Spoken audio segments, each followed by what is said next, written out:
In a galaxy where some secrets are worth dying for, a young captain discovers his family's forbidden past and their connection to powers that could shatter galactic order. When everything you knew turns out to be a lie, which side will you choose? Don't miss this epic sci-fi journey. Subscribe now. The stars outside the viewport seemed unusually dim as Captain Marcus Valen sat in his quarters aboard the freighter Orion's Reach. At 24, he was one of the youngest captains in the Galactic Trade Consortium, but tonight, none of his achievements mattered. His fingers traced the worn leather cover of his father's old flight journal, recovered from a storage locker he'd been meaning to clear out for months. The Consortium had recently tightened its embargo against Torvith 7, a planet with gravity so intense that only specialized vessels could approach it. Strange rumors swirled about its inhabitants, small, enigmatic beings who defied conventional understanding of physics. As Marcus opened the journal, the faint scent of aged paper mixed with something metallic filled the air. The first entry caught him off guard, coordinates leading straight to Torvith 7, marked by his parents' distinctive handwriting. They'd always claimed to be simple traders, but these entries told a different story, hinting at secret rendezvous and carefully orchestrated smuggling operations. The realization hit Marcus like a plasma blast. His family fortune wasn't built on legitimate trade after all. As he read deeper into the journal, details emerged about mysterious cargo exchanges conducted under cloak of night, using sophisticated gravity dampeners that shouldn't have existed during their time. The more he learned, the more questions surfaced. Why had his parents risked everything for this forbidden trade? What made Torvith 7's inhabitants so valuable to the black market? And most troubling of all, why had they never told him the truth? The journal entries painted a picture of daring nocturnal maneuvers around Torvith 7's treacherous gravitational field, describing encounters with the planet's diminutive inhabitants. These creatures, no larger than Earth's domesticated dogs, possessed an unsettling intelligence that belied their size. Marcus's parents had documented their interactions in meticulous detail, how the Torvathians communicated through complex patterns of bioluminescent pulses, how their crystalline structures resonated with harmonic frequencies that seemed to bend the very fabric of space around them. Each page revealed more about the intricate dance of trust his parents had established with these beings. He learned about the specialized docking procedures required to interface with Torvathian technology, systems far advanced yet completely organic in nature. The journal spoke of cargo that didn't conform to known materials science, substances that shimmered between states of matter, responding to thought rather than physical manipulation. Most fascinating were the notes about the Torvathians' unique relationship with gravity itself. His parents had observed how these small creatures could alter their mass and density at will, walking through solid walls or becoming immovable objects depending on their needs. The implications of such power staggered Marcus's imagination. How had his parents managed to maintain this dangerous trade route without attracting attention from consortium authorities? The answer lay in their masterful use of code-switching protocols and quantum encryption methods decades ahead of their time. Yet beneath the technical marvels lurked a growing sense of unease in the journal's later entries. His parents had begun questioning whether their actions served merely commerce or something far more significant in the cosmic balance. As Marcus delved deeper into the journal's contents, he discovered coded passages hidden within seemingly mundane maintenance logs. Using a decryption algorithm referenced in the margins, he uncovered references to Project Graviton Nexus, a clandestine research initiative his parents had apparently helped fund. The project centered around the Torvathians' neural architecture, particularly their unique ability to manipulate gravitational forces through pure thought. Diagrams sketched in the margins showed complex neural pathways linked to quantum resonance chambers that amplified their mental commands. His parents had documented how these small beings could create stable wormholes for brief periods, bending space-time around themselves without technological assistance. The implications were staggering. If this ability could be understood and replicated, it would revolutionize space travel and potentially weaponize gravity itself. More disturbing were the hints about consortium officials who already knew about these capabilities. Certain encrypted messages suggested that high-ranking members had authorized covert operations to acquire Torvathian biological samples, though the reasons remained unclear. Marcus found himself questioning everything he'd learned about interstellar diplomacy. Were the strict trade embargoes truly about protecting less advanced species, or did they mask a deeper fear of what these small creatures represented? The journal's final entries hinted at an impending confrontation between those who sought to protect Torvathian secrets and factions determined to exploit them. His parents had vanished shortly after making these recordings, leaving behind only cryptic coordinates and a warning about choosing sides wisely. The weight of discovery pressed heavily on Marcus as he navigated the Orion's reach through the Outer Rim territories. Every sensor sweep revealed new layers of complexity in the situation his parents had left behind. Consortium patrol ships maintained increasingly aggressive monitoring patterns around Torvath 7, their movements suggesting more than routine enforcement of trade restrictions. Data intercepted from encrypted channels painted a disturbing picture. Shadow corporations were quietly amassing resources near the prohibited zone, their activities masked by legitimate mining operations. Marcus cross-referenced these findings with his parents' journal, discovering patterns that aligned perfectly with their documented smuggling routes. The timing couldn't be coincidental. Someone had been tracking his family's operations long before their disappearance.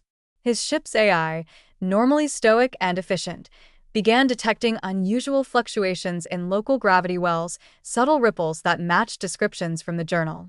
These weren't natural phenomena but deliberate manipulations, signatures of Torvathian presence extending beyond their home system.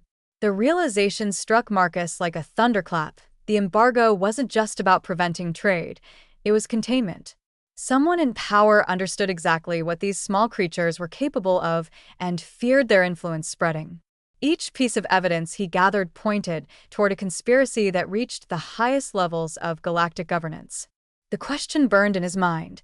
Had his parents willingly participated in this web of secrecy, or had they become entangled in something far beyond their control? Their final log entry, time-stamped mere hours before vanishing, contained a single phrase that chilled him to the core. The gravity of our choices becomes impossible to escape. Through careful analysis of his parents' encrypted communications, Marcus began reconstructing the true nature of their relationship with the Torvathians. The journal revealed that these small beings possessed not just individual control over gravity, but could link their consciousness in ways that created vast collective minds. This neural network operated on principles similar to quantum computing, processing information instantaneously across distances that defied conventional physics. His parents had documented how the Torvathians used this collective consciousness to maintain perfect ecological balance on their high-gravity world, regulating atmospheric pressure and tectonic activity through sheer force of will. More astonishing were the notes about their society's decision-making processes, consensus achieved not through debate, but through shared experience and simultaneous calculation of outcomes. The journal described witnessing moments when entire communities would synchronize their gravitational fields to create protective barriers against solar flares or asteroid impacts. These observations led to profound insights about Torvathian culture, how they viewed individuality as a spectrum rather than a binary state, allowing thoughts and experiences to flow between them while maintaining distinct identities. Marcus realized his parents hadn't been mere traders. They'd served as cultural ambassadors, learning to interpret the complex harmonic languages that expressed both individual and collective thought. The journal included sketches of intricate crystal formations that served as external memory banks, storing millennia of accumulated knowledge in geometric patterns that resonated with gravitational waves. Most significantly, his parents had documented the Torvathians' philosophy regarding their abilities, viewing them not as weapons or tools for dominance, but as sacred responsibilities to maintain cosmic balance. This revelation forced Marcus to confront uncomfortable truths about his own species' tendency to weaponize every discovery, regardless of its original purpose. The journal's later entries revealed how Marcus's parents had gradually integrated into Torvathian society, learning to perceive the subtle gravitational harmonics that formed their language. Through painstaking documentation, They developed a rudimentary translation matrix that converted these harmonic patterns into visual symbols comprehensible to human minds. The process wasn't merely technical but deeply spiritual, requiring participants to attune their consciousness to the constant gravitational fluctuations that define Torvathian communication. His parents had described moments of profound connection when they first grasped the emotional nuances carried through these gravity waves, joy manifesting as gentle undulations, sorrow as heavy compression, anger as sharp spikes in local space-time. More intriguing were the notes about how Torvathian children learned to control their abilities through communal exercises that resembled synchronized dance, each movement precisely calibrated to affect surrounding mass. The journal contained detailed observations of training rituals where young Torvathians practiced creating stable microgravity zones, learning to maintain delicate balances between attraction and repulsion forces. Perhaps most fascinating were the descriptions of their storytelling traditions, where history and myth were transmitted through elaborate gravity-based performances that physically reshaped their environment. Marcus's parents had witnessed epics where entire landscapes transformed to illustrate moral lessons, gravity wells opening and closing like chapters in a book.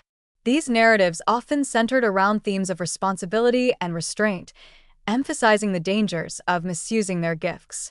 The journal noted how Torvathian elders would demonstrate historical catastrophes by recreating miniature versions of past mistakes, showing rather than telling the consequences of unchecked power.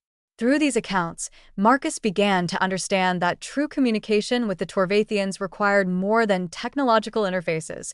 It demanded a fundamental shift in perspective, learning to perceive reality through the lens of constantly shifting gravitational relationships. As Marcus processed these revelations, his ship's sensors detected unusual activity near the Torvath 7 exclusion zone. Consortium vessels were deploying experimental gravity wave detectors, devices whose blueprints bore striking similarities to designs sketched in his parents' journal. The coincidence felt too precise to ignore.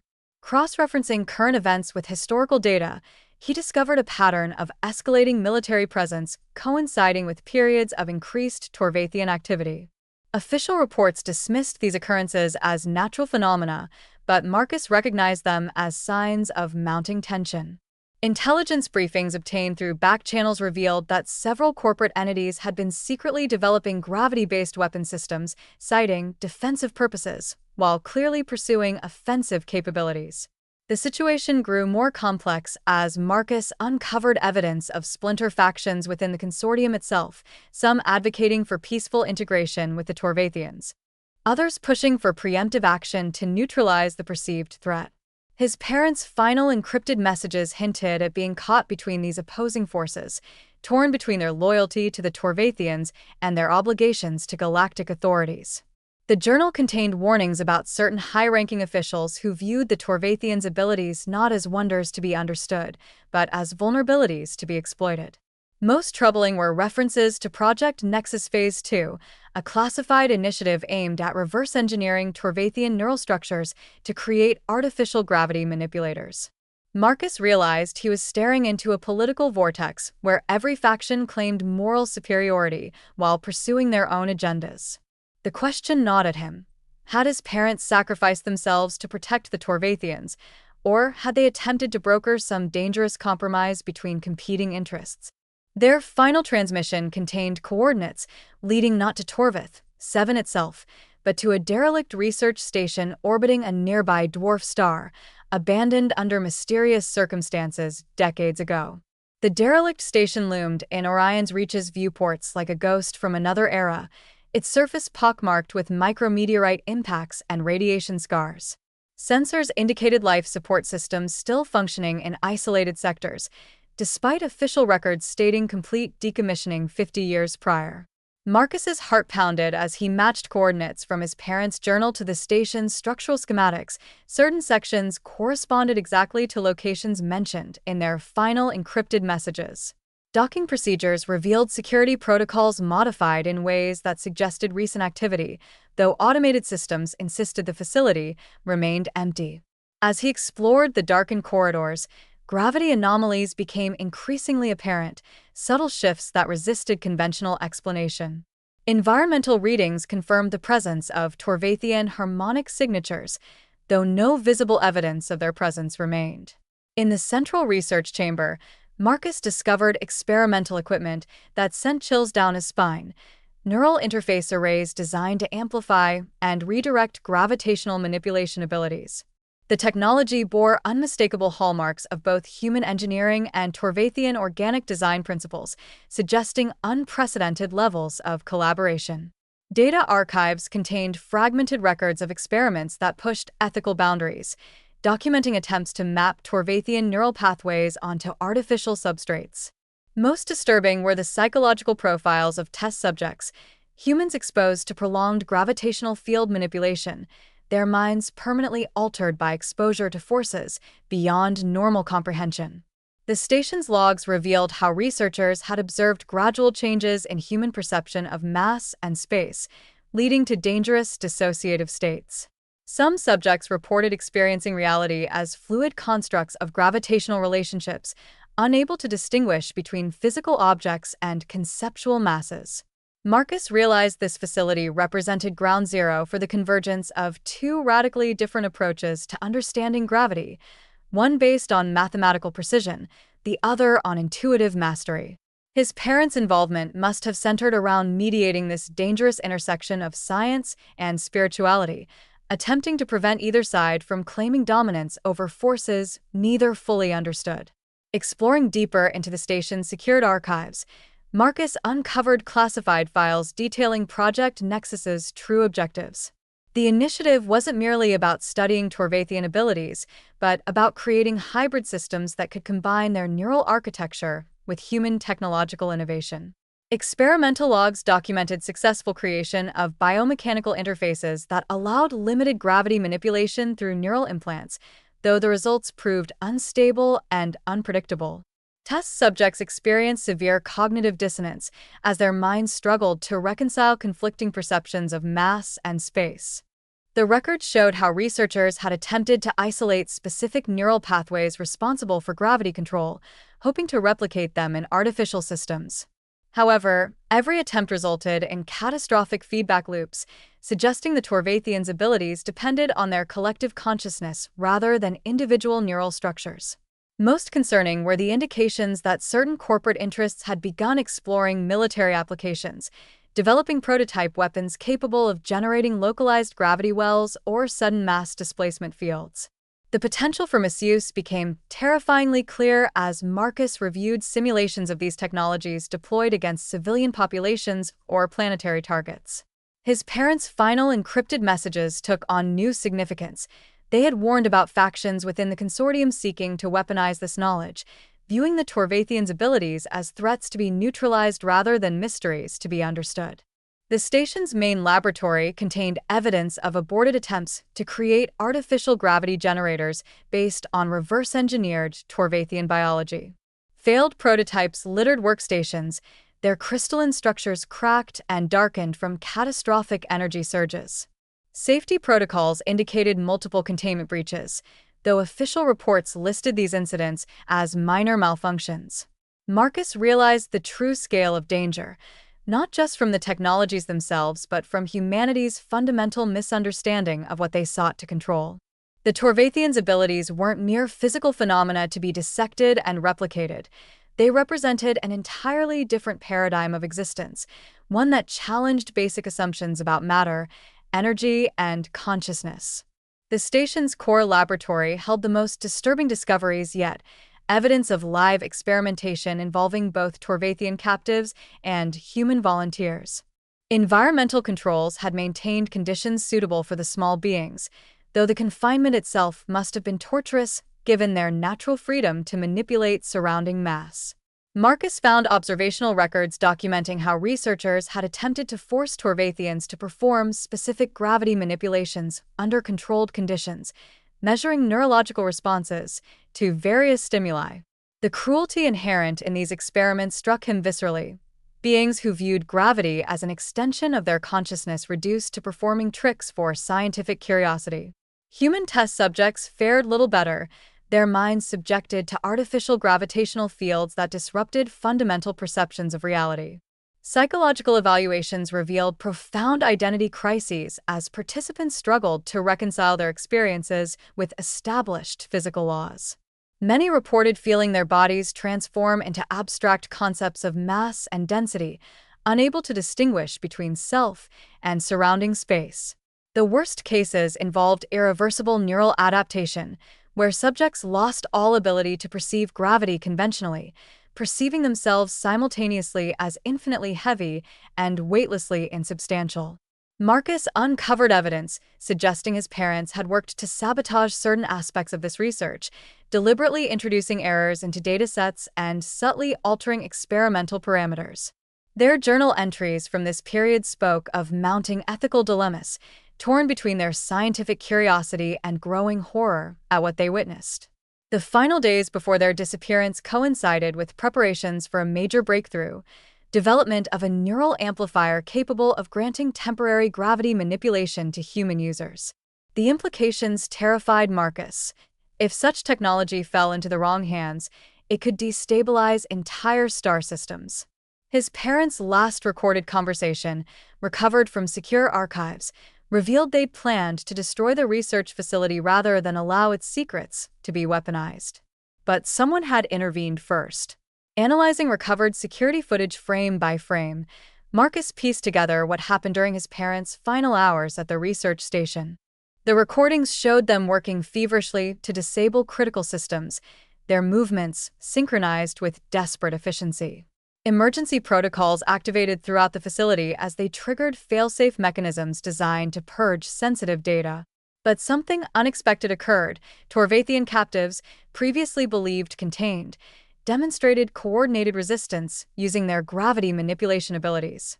The footage captured astonishing scenes of small beings working together to collapse containment fields, their bioluminescent pulses creating intricate patterns that resonated through the station's structure. Instead of fleeing, his parents joined this effort, using their knowledge of human technology to complement the Torvathians' natural abilities. Security systems documented how they created cascading gravitational waves that systematically disabled surveillance networks and locked down restricted areas. The most remarkable moment came when Marcus watched his parents voluntarily enter a prototype neural interface chamber alongside several Torvathians, linking their consciousness directly to the station's mainframe. Through this connection, they initiated a complete system shutdown while simultaneously broadcasting a warning signal encoded in both human and Torvathian languages. The final frame showed gravity fields warping violently around the station as the combined consciousness activated emergency evacuation protocols. Consortium forces arrived too late to prevent the facility's abandonment, finding only cryptic energy signatures and residual harmonic patterns. Marcus realized his parents hadn't simply disappeared. They had chosen to sacrifice everything to protect the Torvathian secrets, becoming part of something greater than themselves. Their ultimate fate remained unknown, but their legacy lived on in the scattered fragments of knowledge they'd helped preserve. Returning to his ship, Marcus faced an impossible choice. The information he'd uncovered represented both incredible opportunity and devastating threat. Consortium authorities were closing in on Torvath, 7, their patience wearing thin as corporate interests pressured for military intervention. Intelligence reports indicated deployment of new gravity-based weaponry, developed from incomplete data salvaged from Project Nexus. Meanwhile, shadowy figures within the consortium continued manipulating events from behind the scenes, playing different factions against each other while pursuing their own agenda. Marcus's personal comm system blinked with incoming transmissions, encrypted messages containing veiled threats and offers of protection should he surrender the journal's contents. The Orion's Reach's sensors detected increasing gravitational anomalies around Torvath, 7, suggesting the planet's inhabitants were preparing for something unprecedented. His parents' final coordinates led not to safety, but to a hidden sanctuary where surviving experimental subjects had taken refuge, their minds permanently altered by exposure to Torvathian technology. These individuals, neither fully human nor truly Torvathian, offered unique insights into the nature of gravity manipulation but lived in constant danger of discovery. Marcus understood he couldn't remain neutral. Every action carried consequences that rippled through space and time. The journal's final pages contained a coded message addressed specifically to him, revealing that his parents had suspected his latent sensitivity to gravitational fields, possibly inherited through their exposure to Torvathian consciousness. Tests aboard the Orion's Reach confirmed subtle anomalies in his neural patterns, suggesting he might possess the potential to bridge human and Torvathian understanding. The weight of responsibility pressed heavier than ever.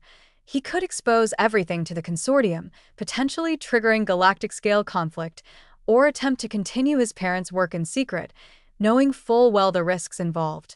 As Marcus deliberated, the Orion's Reach's sensors picked up an unprecedented phenomenon: Torvath 7's gravitational field fluctuating in complex patterns that matched the harmonic language described in his parents' journal. This wasn't random variation, but a deliberate message, broadcast across light years with precision that defied conventional physics. The Torvathians were reaching out, their collective consciousness stretching beyond their home system to make contact.